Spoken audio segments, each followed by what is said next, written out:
और चलिए खबरों में आगे बढ़ते हैं। देश की राजधानी दिल्ली से लेकर पश्चिम बंगाल तक एक बहुत बड़ा और दहला देने वाला सनसनीखेज खुलासा हुआ है।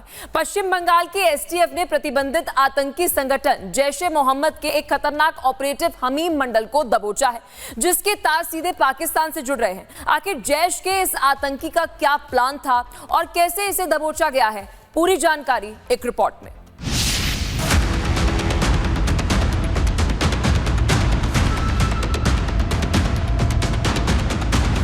हमारे जो राज्य के ऑनरेबल चीफ मिनिस्टर हैं वो इनकी टारगेट लिस्ट में थे।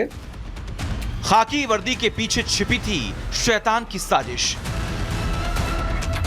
राजधानी दिल्ली के जंतर मंतर पर खून खराबा करने का था खौफनाक प्लान। और तो और सरहद पार बैठे आतंकवादियों के निशाने पर कोई आम इंसान नहीं, बल्कि पश्चिम बंगाल के मुख्यमंत्री शुभेंदु अधिकारी थे। पश्चिम बंगाल एसटीएफ के एक सनसनीखेज खुलासे ने देश की सुरक्षा एजेंसियों के होश उड़ा दी। जैश-ए-मोहम्मद के जिस खूंखार मोहरे हमीम मंडल को दबोचा गया, उसके काले कारनामों की फहरिस्त इतनी लंबी है और खतरनाक है कि रोंगटे खड़े हो जाएं।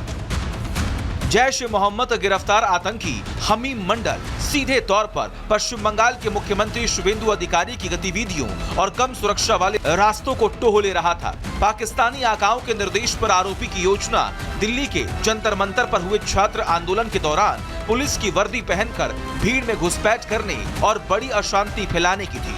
आरोपी इंस्टाग्राम और एनक्रिप्टेड ऐप्स के जरिए पाकिस्तान स्थित हैंडलर्स राना, उजैरो, अबीद जट और हमाद के संपर्क में था। यह मॉड्यूल कुख्यात शहजाद भट्टी गैंग से जुड़ा है।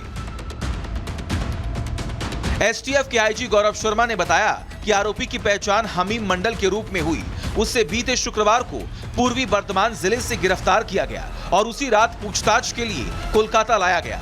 गौरव शर्मा ने कहा कि जांच में मंडल के पाकिस्तान के आकाओं से संबंध स्थापित हुए हैं और वह उनके इशारे पर काम कर रहा था।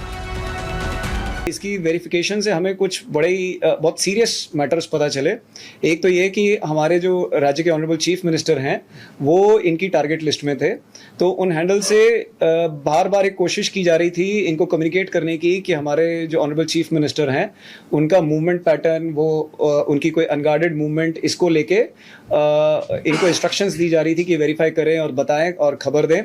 और इसके साथ ही हम देख रहे थे कि वहाँ से जो हमारे स्टूडेंट प्रोटेस्ट रिसेंटली हुआ है जंतर मंतर में, उसमें कुछ डिस्टर्बेंस क्रिएट करने के लिए ये हमीम मंडल जो है, इसको बोला जा रहा था कि वो कुछ यूनिफॉर्म प्रोक्योर करे, पुलिस का यूनिफॉर्म प्रोक्योर करे।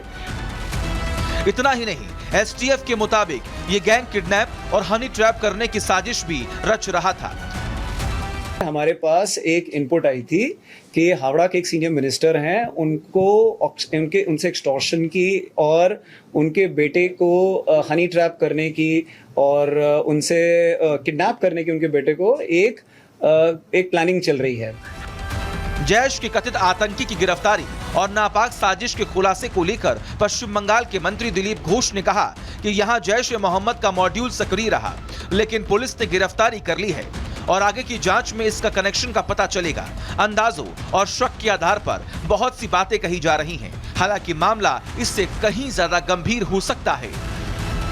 खाकी की आड़ में देश की धड़कनों पर वार करने की यह साजिश बेनकाब हो चुकी है। जंतर मंतर से लेकर बंगाल की सियासत तक दहशतगर्दों का हर नापाक मंसूबा बंगाल एसटीएफ की मुस्तैदी के आगे मिट्टी में मिल गया।